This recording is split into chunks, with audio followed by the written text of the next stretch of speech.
To संघर्ष IQ। कैसे हैं आप सब लोग? आई होप आप सबकी तैयारी बहुत अच्छी चल रही होगी।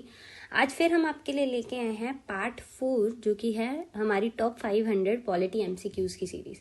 तो आपको पता होगा कि हमारी सब्जेक्ट वाइज जो टॉप MCQs हैं या टॉप क्वेश्चंस जो रहते हैं किसी भी गवर्नमेंट एग्जाम्स में, चाहे आप स्टेट के लिए प्रिपेयर कर रहे हैं, चाहे आप सेंटर के लिए प्रिपेयर कर रहे हैं, तो अगर आपको अपना सब्जेक्ट जो है ऐसे पूरा कोर्स से रिवाइज करना है तो उसके लिए हम सारे MCQs जो है आपके लिए प्रिपेयर कर रहे हैं। टॉपिक वाइज चल रहा है, सब्जेक्ट्स अलग अलग चल रहे हैं। इन्वायरमेंट इकोलॉजी हम खत्म कर चुके हैं, पॉलिटी के भी जो है ऐसे 3 पार्ट आ चुके हैं, कंप्यूटर के हम टॉप 100 क्वेश्चंस कर चुके हैं। ये सब आपको जो है हमारी प्लेलिस्ट में मिल जाएंगे। तो चलो आज की जो ये वीडियो है, इससे पहले एक छोटी सी सजेशन है कि जो पिछली 3 पार्ट्स हैं उन्हें देख लीजिए, ताकि जो शुरू के टॉपिक्स हैं वो आपके अच्छे से रिवाइज हो जाएं। तो आज की ये वीडियो के अंदर जो है हम और क्वेश्चंस देखेंगे कि क्या क्या क्वेश्चंस हैं। एक्सप्लेनेशन में मैंने आपको पहले भी बताया है कि 500 से ज़्यादा ही क्वेश्चंस जो है हम यहाँ पे कवर करने वाले हैं। तो लेट्स सी आप लोग कहाँ पे अपनी तैयारी में स्टैंड कर रहे हो। बहुत ज़्यादा ज़रूरी है प्रैक्टिस क्वेश्चंस की, क्योंकि अगर आपने प्रैक्टिस नहीं की तो वही कॉन्फिडेंस नहीं बिल्ड होगा। तो कॉन्फिडेंस बहुत ज़्यादा ज़रूरी है, की फैक्टर, की रोल प्ले करता है। तो दैट इज़ वाई बहुत ज़्यादा इंपॉर्टेंट है कि आप लोग जो हैं अपनी टेस्ट सीरीज़ के ऊपर अच्छे से ध्यान दें, क्वेश्चन सॉल्विंग के ऊपर बहुत अच्छे से ध्यान दें। तो चलो जल्दी से देखते हैं इस वीडियो के अंदर क्या है। छोटी सी रिक्वेस्ट है कि प्लीज़ चैनल को सब्सक्राइब करना और वीडियो को लाइक करना ना भूलिएगा। तो let's see, which of the following country does not have fundamental duties in their constitution. तो इनमें से कौन सी कंट्री है जिसके पास फंडामेंटल ड्यूटीज अपने कॉन्स्टिट्यूशन में नहीं है? ठीक है, तो जर्मनी एक ऐसी कंट्री है। फिर आ गया fundamental duties are in which part of the Indian constitution. तो कौन से पार्ट के अंदर? देखो, फंडामेंटल ड्यूटीज अगर आपको पता हो तो फंडामेंटल ड्यूटीज जो है अमेंडमेंट के थ्रू आए थे। पार्ट 3 के अंदर फंडामेंटल राइट्स, पार्ट 4 के अंदर क्या है? DPSPs हैं। तो DPSPs वाले ही पार्ट के अंदर इसको ऐड किया गया था। तो पार्ट 4 के अंदर जो है हमारी फंडामेंटल ड्यूटीज हमारे कॉन्स्टिट्यूशन के अंदर ऐड करी गई हैं। ये रहा पार्ट 4A, आर्टिकल इसका है 51A, और ये जो है स्वर्ण सिंह कमेटी बैठी थी 1976 में, उनकी रिकमेंडेशंस के बाद इसे जो है ऐड किया गया था। Next is fundamental duties were added by which constitutional amendment. तो कौन सी कॉन्स्टिट्यूशनल अमेंडमेंट? तो ये कॉन्स्टिट्यूशनल अमेंडमेंट सबसे ज्यादा जरूरी है, इसे मिनी कॉन्स्टिट्यूशन भी बोला जाता है। तो 42nd कॉन्स्टिट्यूशनल अमेंडमेंट एक्ट से जो है ये ऐड करी गई थी। ठीक है, 1976 में ही आई थी ये भी। फिर आ गया how many fundamental duties were suggested by स्वर्ण सिंह कमेटी। तो देखो, स्वर्ण सिंह कमेटी ने ओरिजिनली कितनी फंडामेंटल ड्यूटीज जो है सजेस्ट की थी अपनी रिपोर्ट के अंदर? तो इसका आंसर है 8। ठीक है, बट एक्चुअली में जो है उस टाइम पे 10 फंडामेंटल ड्यूटीज जो है ऐड करी गई थी इस सेक्शन के अंदर। Next is how many fundamental duties were added by 42nd amendment act. देखो, 2 अमेंडमेंट से हमारे यहाँ पे फंडामेंटल ड्यूटीज ऐड करी गई हैं, वो भी हम पढ़ेंगे। तो 42nd से जो है 10 ऐड करी गई थी। जो 11th है वो 86th अमेंडमेंट एक्ट 2002 से, ठीक है, 11th फंडामेंटल ड्यूटी जो एजुकेशन से रिलेटेड थी, इसे ऐड किया गया था। Next is which of the following is not a fundamental duty mentioned in 51A। तो आप देखो इसमें से कौन सी नहीं है? Establish the cooperative society. Obviously देखो, अब आपको ये ड्यूटी थोड़ा देंगे कि कोऑपरेटिव सोसाइटीज को एस्टैब्लिश करो, या आप अपनी मर्जी से वॉलंटरली जो है आप कर सकते हैं। तो देखो, सॉवरेनिटी, यूनिटी एंड इंटेग्रिटी करना है, कंट्री को डिफेंड करना है जब बुलाया जाए, नेचुरल एनवायरनमेंट को प्रोटेक्ट करना है, पर कोऑपरेटिव सोसाइटीज करनी है नहीं करनी है, ये आपकी कोई भी किसी भी तरह की ड्यूटी, फंडामेंटल ड्यूटी नहीं है। ठीक है, बट ये DPSPs का पार्ट है, ये गवर्नमेंट की रिस्पॉन्सिबिलिटी है। तो आर्टिकल 43B जो है ये बात करता है कि प्रमोट करनी है कोऑपरेटिव सोसाइटीज। तो ये गवर्नमेंट की ड्यूटी है, स्टेट की ड्यूटी है। Okay, next is which of the following fundamental duties was added by 86th constitutional amendment act of 2002। तो कौन सी ऐड करी गई थी? मैंने आपको बताया एजुकेशन से रिलेटेड थी। तो D, duty to provide opportunities for education to his child between 6 to 14 years. तो ये ऐड करी गई थी। देखो, पे टैक्सेस और वोट ये तो है ही नहीं है फंडामेंटल ड्यूटीज हमारी। ठीक है, उसके बाद develop scientific temper and humanism, ये शुरू में ही ऐड कर दी गई थी। ठीक है, next is fundamental duties are confined to. तो किसके ऊपर कन्फाइंड है? ये सिर्फ सिटीजन्स के ऊपर जो है कन्फाइंड है, फॉरेनर्स के ऊपर किसी भी तरह की फंडामेंटल ड्यूटीज जो है उनको कन्फाइंड नहीं कर सकते, उनको बाइंड हम नहीं कर सकते। Next is Verma committee 1999 is related to. तो वर्मा कमेटी किससे रिलेटेड थी? तो जो वर्मा कमेटी है वो भी फंडामेंटल ड्यूटी से रिलेटेड थी। देखो लोगों को स्वरण सिंह कमेटी याद रहता है क्योंकि वो बहुत इंपॉर्टेंट कमेटी है, बट वर्मा कमेटी लोग जो है भूल जाते हैं।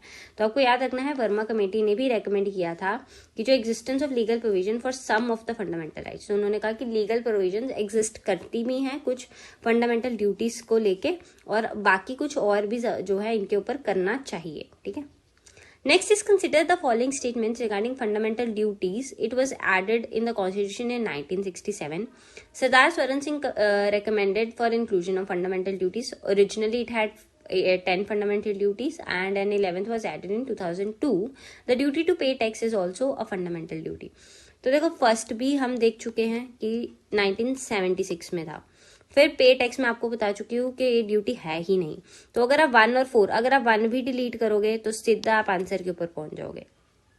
ठीक है, तो 42nd अमेंडमेंट एक्ट 1976 में आई थी। ठीक है, ये हम देख चुके हैं। Which of the following duties have been prescribe by Indian constitution as fundamental duties. तो इनमें से कौन सी हैं फंडामेंटल ड्यूटीज? ठीक है, तो वही पे टैक्स नहीं है। ये बार बार आपके ऊपर इस पे एम्फेसाइज इसीलिए कर रहे हैं क्योंकि बहुत सारे एग्जाम्स में ऐसे क्वेश्चंस पूछे जा चुके हैं और आगे भी पूछे जाएंगे। ठीक है, तो इनकम टैक्स पे करना, टैक्स पे करना, वोट देना, ये कोई भी जो है फंडामेंटल ड्यूटी में इंक्लूडेड नहीं है। तो आप इसको एलिमिनेट करोगे तो सीधा आप सही आंसर पे पहुंच जाओगे। Which of the following is not a part of fundamental duties under Indian Constitution? अब इनमें से कौन सा नहीं है part? To help in organising village panchayat. अब आपको ये भी याद रखना है कि ये फिर से स्टेट की ड्यूटी है, डीपीएसपीज के अंदर जो है इसे इंक्लूड किया गया है। तो आर्टिकल 40 जो है हमारा कॉन्स्टिट्यूशन का डीपीएसपी है, वो कहता है कि स्टेट को स्टेप्स लेने हैं ऑर्गेनाइज करने के लिए विलेज पंचायत को। Next is under the constitution of India which of the following is not fundamental duty. अब इनमें से कौन सा नहीं है ये हम देख चुके हैं कि वोटिंग है ना, right to vote, duty to vote in general election जो है किसी भी तरह से फंडामेंटल ड्यूटी नहीं है, इसे ऐड नहीं किया गया। ऑल दो रेकमेंड किया गया था बट ऐड नहीं हुई थी। In which of the following the provisions for the protection of improvement of environment and safeguarding of forests and wildlife are found in the Constitution of India? तो ये provision कहाँ पे है? तो ये जो है हमारी डीपीएसपीज के अंदर भी है और फंडामेंटल ड्यूटीज के अंदर भी है। तो नेचुरल एनवायरनमेंट को हमने प्रोटेक्ट करना है तो ये फंडामेंटल ड्यूटी भी है, पर डीपीएसपीज के अंदर भी जो है ये इंक्लूड किया गया है। ठीक है, तो 48A एंड 51A ये जो प्रोविजंस हैं, protection and improvement of environment and safeguarding of forest and wildlife. ठीक है, next is which of the following constitutional amendments the 9th schedule was added to protect the land reform law from judicial review? तो कौन सी constitutional amendment से जो है 9th schedule add किया गया था लैंड रिफॉर्म्स को प्रोटेक्ट करने के लिए जुडिशियल रिव्यू से? तो जुडिशियल रिव्यू से प्रोटेक्ट करने के लिए 9th शेड्यूल जो है वो फर्स्ट अमेंडमेंट से जो है ऐड कर दिया गया था। तो जो पहली अमेंडमेंट थी उसमें 9th शेड्यूल बनाया गया था जिसमें ये प्रोविजन थी कि जो भी इस शेड्यूल के अंदर चीजें डाली जाएंगी उसके ऊपर जुडिशियल रिव्यू नहीं हो सकता। ठीक है, तो ये फर्स्ट कॉन्स्टिट्यूशनल अमेंडमेंट एक्ट थी, 1951 में आया था, ये 9th शेड्यूल ऐड किया गया। 8th जो कॉन्स्टिट्यूशनल अमेंडमेंट एक्ट है वो रिजर्वेशन ऑफ SC/STs या एंग्लो इंडियन जो है एक्सटेंड की गई थी 1970 तक। 9th के अंदर जो है सेसेशन की गई थी इंडियन बेरूबेरी टेरिटरी पाकिस्तान को अंडर इंडो पाकिस्तान अग्रीमेंट। फिर 10th जो थी उसके अंदर दादरा एंड नगर हवेली को जो है इंडियन यूनियन के अंदर ऐड किया गया था। In which constitutional amendment act 4 categories part A, B, C, D of states were abolished and recognized 14 states and 6 union? तो ये जो है 7th के अंदर जो है इन्हें डिलीट कर दिया गया था और हमने 14 states उस टाइम पे और 6 यूनियन टेरिटरीज जो है बनाई थी। In which constitutional amendment act empowers the establishment of common high court for 2 or more states? तो ये जो है कौन सी अमेंडमेंट? 7th अमेंडमेंट में ही सेम चीज जो है ये आई थी कि एक कॉमन हाई कोर्ट हो सकता है 2 या 2 से ज्यादा स्टेट्स के लिए। Which of the following constitutional amendment acts abolished the system of election tribunals and vested the power to hear election petitions in the high court? तो इलेक्शन ट्रिब्यूनल्स को खत्म करके हाई कोर्ट के अंदर ये जो पावर है ये 19th कॉन्स्टिट्यूशनल अमेंडमेंट आ गई। इंपॉर्टेंट अमेंडमेंट्स है तो आपको याद रखना है, और स्पेशली जैसे अभी इलेक्शंस वाला टाइम चल रहा है तो इलेक्शन से रिलेटेड क्वेश्चंस आप जो है एक्सपेक्ट कर सकते हैं, तो ये चीजें आप पढ़ लीजिए जरूर। 19th कॉन्स्टिट्यूशनल अमेंडमेंट एक्ट जो थी 1966 की उसके अंदर ये बात करी गई थी। ठीक है। तो 19th के अंदर अबॉलिश किया गया था इलेक्शन ट्रिब्यूनल्स को, 21st के अंदर सिंधी को 15th लैंग्वेज ऐड किया गया था, 22nd के अंदर ऑटोनोमस स्टेटस दिया गया था मेघालय को with in Assam, and 23rd के अंदर SC/STs की जो है लोकसभा के अंदर स्टेट असेंबलीज के अंदर रिजर्वेशन एक्सटेंड करी गई थी 1980 तक। Which of the following constitutional amendments act made it compulsory for the president to give his assent to constitutional amendment bill? तो 24th कॉन्स्टिट्यूशनल अमेंडमेंट एक्ट आई थी 1971 के अंदर, जिसमें जो है ये कंपलसरी कर दिया गया था कि जो प्रेसिडेंट है उनको अपना असेंट देना ही पड़ेगा कॉन्स्टिट्यूशनल अमेंडमेंट बिल के ऊपर। ठीक है, तो ये कंपलसरी हो गया था। इसने पार्लियामेंट की पावर को एक तरह से बढ़ा दिया था कि अगर पार्लियामेंट ने पास कर दिया तो प्रेसिडेंट जो है बाउंड होंगे, उन्हें असेंट देना ही पड़ेगा। 36 constitutional amendment act 1975 is related to, तो ये किससे रिलेटेड है? इसने जो है सिक्किम को एक फुल फ्लेज स्टेट बना दिया था इंडियन स्टेट के अंदर। ठीक है, तो 36th अमेंडमेंट एक्ट से सिक्किम जो है फुल फ्लेज स्टेट बन गई थी इंडियन स्टेट के अंदर। पहले सिर्फ प्रोटेक्टोरेट स्टेटस था सिक्किम के पास। ठीक है, तो ये टर्मिनेशन ऑफ प्रोटेक्टोरेट स्टेटस ये जो है 35th अमेंडमेंट थी। फिर सिक्किम को फुल फ्लेज स्टेट 36 में बनाया गया था। Dispute relating to president, vice president, prime minister and speaker are beyond the scope of judiciary, ये 39th में बोला गया था। और फिर provision related to exclusive economic zone जो है ये 40th कॉन्स्टिट्यूशनल अमेंडमेंट एक्ट थी। तो इनके ईयर ये सारा आपको पढ़ना है, this is very important. Which constitutional amendment act raised the retirement age of State Public Service Commission and Joint Public Service Commission from 60 to 62? तो ये कौन से अमेंडमेंट में हुआ था? तो 41st अमेंडमेंट के अंदर इसको जो है कर दिया गया था। ठीक है, तो 42nd में क्या हुआ था? सोशलिस्ट सेकुलर इंटेग्रिटी हमारे प्रियम्बल में ऐड हुए थे, फंडामेंटल ड्यूटीज ऐड हुई थी। 43rd के अंदर सुप्रीम कोर्ट की जो जुरिस्डिक्शन है, हाई कोर्ट की जो जुरिस्डिक्शन है, उसे रिस्टोर किया गया था। 44th के अंदर deleted the right to property, ठीक है, फंडामेंटल राइट्स में से, और इन्होंने जो है प्रोविजन की थी that articles 20 and 21 can not be suspended even during national emergency. ठीक है, तो 20 और 21 नेशनल इमरजेंसी के टाइम भी सस्पेंड नहीं होंगे। तो ये भी हमारा 44th कॉन्स्टिट्यूशनल अमेंडमेंट एक्ट में आया था। बहुत सारी चीजें जो 42nd में करी गई थी उनको इन्होंने जो है चेंज कर दिया था, वापस से रिस्टोर कर दिया था 44th के अंदर। तो ये 2 अमेंडमेंट्स तो बहुत इंपॉर्टेंट है। Next is anti defection law was made in which constitutional amendment. तो एंटी डिफेक्शन लॉ बहुत इंपॉर्टेंट है, इलेक्शन के कारण और भी इंपॉर्टेंट हो जाएगा। तो 52nd के अंदर 1985 में एंटी डिफेक्शन लॉ जो है लाया गया था कॉन्स्टिट्यूशनल अमेंडमेंट से। ठीक है, तो ये 61st में जो है वोटिंग राइट के बारे में बात हुई थी। यहाँ पे वोटिंग एज को रिड्यूस कर दिया था 21 से 18 ईयर्स। 71st के अंदर कोंकणी, मणिपुर, नेपाली को जो है 8 शेड्यूल में ऐड किया गया था। 73rd में पार्ट 9 शेड्यूल 11 जो है ऐड करे गए थे पंचायती राज से रिलेटेड। 74th के अंदर पार्ट 9A एंड शेड्यूल 12 जो है ऐड किया गया था म्युनिसिपैलिटी से रिलेटेड। Next is which constitutional act made elementary education a fundamental right. तो कौन सा था, ये हम पीछे पढ़ के भी आए हैं। तो 86 कॉन्स्टिट्यूशनल अमेंडमेंट एक्ट 2002 के अंदर एजुकेशन की बात थी। यहीं से हमारे जो है DPSPs में भी चेंज लाया गया, ड्यूटीज में भी चेंज लाया गया और राइट में भी चेंज लेके आया गया। ठीक है, 86th अमेंडमेंट से यहाँ पे 21A, 51A और 45 इन सब में चेंजेस लाए गए थे। तो ये पूछ लिया जाता है, वेरी इंपॉर्टेंट। देन 87th में क्या था? Readjustment of constituencies based on 2001 census. 91st के अंदर टोटल नंबर ऑफ मिनिस्टर्स, जो भी प्राइम मिनिस्टर को इंक्लूडिंग, ये बोला गया था कि 15% से ज्यादा एक्सीड नहीं करने चाहिए total strength of Lok Sabha and shall not be less than 12। ठीक है, और ये स्टेट असेंबली के लिए भी सेम था 15%। फिर 92nd के अंदर बोडो, डोगरी, मैथिली, संथाली इन सबको 8 शेड्यूल में ऐड किया गया था और टोटल शेड्यूल लैंग्वेजेस जो है यहाँ पे 22 हमारी जो है बन गई थी। Which of the following constitutional amendments is related to GST। ये तो आपको पता ही होना चाहिए, रिसेंट ही है। तो जो 101st थी वो हमारी GST से रिलेटेड थी, 2016 में ये आई थी। ठीक है, तो जो 100 थी वो हमारी इंडिया और बांग्लादेश, पाकिस्तान के बीच में जो बाउंड्री एग्रीमेंट हुई थी उससे रिलेटेड थी। 101st जो थी GST से रिलेटेड। 102nd जो थी वो कॉन्स्टिट्यूशनल स्टेटस ऑफ NCBC मतलब national commission for backward classes से रिलेटेड थी। 103rd जो थी 2019 में आई थी, ये 10% रिजर्वेशन थी economically weaker sections, very important. फिर उसके बाद 104th जो है इसने रिजर्वेशन रिमूव कर दी थी एंग्लो इंडियन कम्युनिटी के लिए, this is also very important. Okay, next is procedure laid down for amendment of the Indian constitution is based on which constitution of the world. तो ये आपको पता होना चाहिए कि यूके एंड यूएसए का सिंथेसिस है। हमारे यहाँ पे ना ही बहुत ज्यादा फ्लेक्सिबल है, ना ही बहुत ज्यादा रिजिड है। Some provisions are very rigid, some provisions are very flexible. तो दैट इज वाई ये मिक्सचर है, दोनों का सिंथेसिस है, ठीक है। Next is Article 368 amending procedure of constitution is mentioned in which part of Indian constitution? तो ये कौन से पार्ट के अंदर आता है? तो ये पार्ट 20 के अंदर जो है इंक्लूडेड है। An amendment to the constitution can be initiated only in, तो कहाँ पे इनिशिएट हो सकती है? तो आइदर इन राज्यसभा और इन लोकसभा। स्टेट्स के अंदर तो बिल्कुल भी नहीं इनिशिएट हो सकती, और ऐसा कुछ नहीं है कि सिर्फ राज्यसभा या सिर्फ लोकसभा में होगी। तो कहीं पे भी दोनों हाउसेस में से किसी भी जगह पे इसे इनिशिएट किया जा सकता है। Next is which of the following statements is false regarding the constitutional amendment bill. तो इससे रिलेटेड क्या फॉल्स है?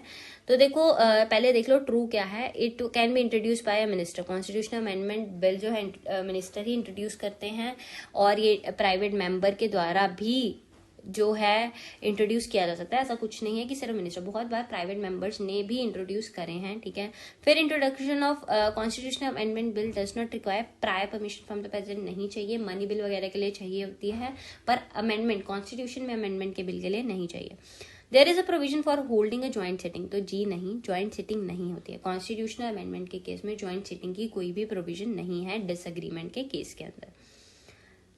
Next is which of the following amendments require only a simple majority of parliament. तो दोनों में से मतलब कौन सी ऐसी, चारों में से ऐसी अमेंडमेंट है जिसके लिए सिर्फ सिंपल मेजोरिटी चाहिए? तो जो ये एमोल्यूमेंट्स, अलाउंसेस एंड प्रिविलेजेस हो गए प्रेसिडेंट के रिलेटेड, ये बहुत देखो छोटी सी सिंपल सी ही लग रही है। अगर आप देखो इलेक्शन देखो या एग्जीक्यूटिव पावर देखो, रिप्रेजेंटेशन देखो, ये थोड़े कॉम्प्लेक्स इश्यूज हैं। तो ऑब्वियसली इसको सिंपल मेजोरिटी से आप अमेंड नहीं कर सकते हो। बट एमोल्यूमेंट्स हो गए, अलाउंसेस हो गए, प्रिविलेजेस होगी, इनको आप सिंपल मेजोरिटी से अमेंड कर सकते हो।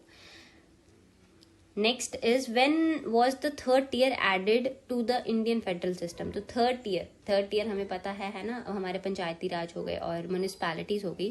तो ये कौन से ईयर में ऐड की गई थी? 1992 के अंदर 73rd एंड 74th अमेंडमेंट के थ्रू इन्हें ऐड किया गया था, ठीक है। Next, which of the following country has a federal system of government. तो इनमें से कौन सी है जहाँ पे फेडरल सिस्टम ऑफ गवर्नमेंट जो है पाई जाती है? तो आप ये देखो, इसका आंसर जो है ब्राजील है। ब्राजील के अंदर फेडरल सिस्टम ऑफ गवर्नमेंट पाया जाता है। Next is a unitary government is one which regional government gets power from the national government. तो यहाँ पे जो भी स्टेट गवर्नमेंट्स होंगी उनको जो रीजनल, जो भी, अगर आप स्टेट तो छोड़ो, अगर आपने कहीं रीजन, लोकल गवर्नमेंट कुछ भी बनाई है तो उनको पावर कहाँ से मिलेंगी? नेशनल गवर्नमेंट से मिलेगी। अदरवाइज यहाँ पे अब जैसे फेडरल में तो क्या है कि स्टेट के पास अपनी पावर है, सेंटर के पास अपनी पावर है, बट यूनिटरी के अंदर तो पहले तो एक ही गवर्नमेंट होती है। अगर बाय चांस नीचे गवर्नमेंट्स बनाई गई हैं तो उनको पावर देने वाली भी नेशनल गवर्नमेंट है, तो उससे पावर ले भी सकते हैं, उन्हें दे भी सकती है, कभी भी उन्हें हटा भी सकती है, ठीक है। ये रहा, following are the features of unitary system of government. जैसे single government, if regional government exist, यहाँ पे एग्जिस्ट नहीं है, एग्जिस्ट, तो उनको पावर मिलती है नेशनल गवर्नमेंट से। रिटन भी हो सकता है, नॉट रिटन भी हो सकता है। फिर उसके कहा कि कॉन्स्टिट्यूशन में बी सुप्रीम और नॉट बी सुप्रीम। तो कॉन्स्टिट्यूशन को सुप्रीम रखना है, नहीं रखना है, इसका भी कोई फर्क नहीं पड़ता, क्योंकि गवर्नमेंट के पास ज्यादा पावर रहती है। तो जुडिशरी में भी इंडिपेंडेंट और नॉट इंडिपेंडेंट, सेम। लेजिस्लेटिव में भी बाय कैमरल और यूनिकैमरल। यूनिकैमरल चाइना के अंदर है, ठीक है। तो ये कोई भी केस इसमें हो सकता है। यूनिटरी में जो बस मेन पावर है वो नेशनल गवर्नमेंट के हाथ में रहती है। विच of the following has a federal system of government. तो इनमें से कौन सी है जहाँ पे फेडरल सिस्टम ऑफ गवर्नमेंट है? तो इसका आंसर है स्विट्जरलैंड, ओके।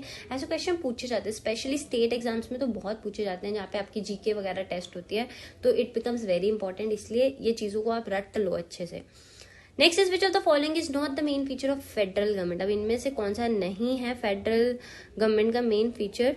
तो द कॉन्स्टिट्यूशन में भी रिजिड और फ्लेक्सिबल। ऐसा नहीं है, देखो जो फेडरल गवर्नमेंट होती है ज्यादातर वहां पे जो कॉन्स्टिट्यूशन होता है वो थोड़ा रिजिड रहता है, और वहां पे सेपरेट, वैसे तो जैसे यूएसए के अंदर आप देखोगे तो वहां पे जो है सेपरेट कॉन्स्टिट्यूशन है, किसके लिए? स्टेट्स के लिए एंड सेंटर के लिए। इंडिया के अंदर सिंगल कॉन्स्टिट्यूशन है, ठीक है। तो ये जो है कोई भी मेन फीचर नहीं है, ठीक है। सेपरेट कॉन्स्टिट्यूशन हो सकता है one of the feature, but India में वो भी नहीं है। तो must have a dual government, national and regional, फिर रिटन कॉन्स्टिट्यूशन होना चाहिए, सुप्रीमेसी ऑफ कॉन्स्टिट्यूशन होनी चाहिए। नेक्स्ट देख लो एक बार, ये भी फीचर्स देख लो। मेन फीचर्स कौन से हैं? Dual government, written supremacy of constitution, rigid constitution, independent judiciary, bicameral legislature. Next is the Indian federal system is based on which model. तो इंडिया का जो फेडरल सिस्टम है वो कनाडा के ऊपर बेस्ड है, जो distribution of powers between centre government, state government as well as की सेंटर जो है उसकी अथॉरिटी स्ट्रॉन्गर होगी ताकि यूनिटी ऑफ नेशन मेंटेन किया जाए। ये सब कुछ हमने फेडरल मॉडल कनाडा से जो है इन्फ्लुएंस होके लिया था। Next is which of the following has termed Indian federal as quasi federal. तो किसने बोला था? ये जो है केसी वियरी ने इंडिया की जो फेडरल सिस्टम है इसे क्वासी फेडरल सिस्टम जो है बोला था। Which of the following has termed Indian federal as a federation with strong centralisation tendency. तो ये किसने बोला था? तो ये जो है आइवर जेनिंग्स ने बोला था कि जो इंडिया की फेडरेशन है वहां पे स्ट्रॉन्ग सेंट्रलाइजिंग टेंडेंसी है। स्टेट एग्जाम्स के लिए बहुत इंपॉर्टेंट है, याद करने पड़ेंगे। तो यहाँ पे आज की हमारी वीडियो खत्म होती है। आई होप आपको वीडियो पसंद आई। अगर वीडियो पसंद आई तो लाइक करें, कमेंट करें, शेयर करें ताकि हमें भी थोड़ी मोटिवेशन आए और मेहनत करने के लिए आप लोगों के लिए। तो थैंक यू सो मच। मुलाकात होगी नेक्स्ट वीडियो के अंदर। Bye bye.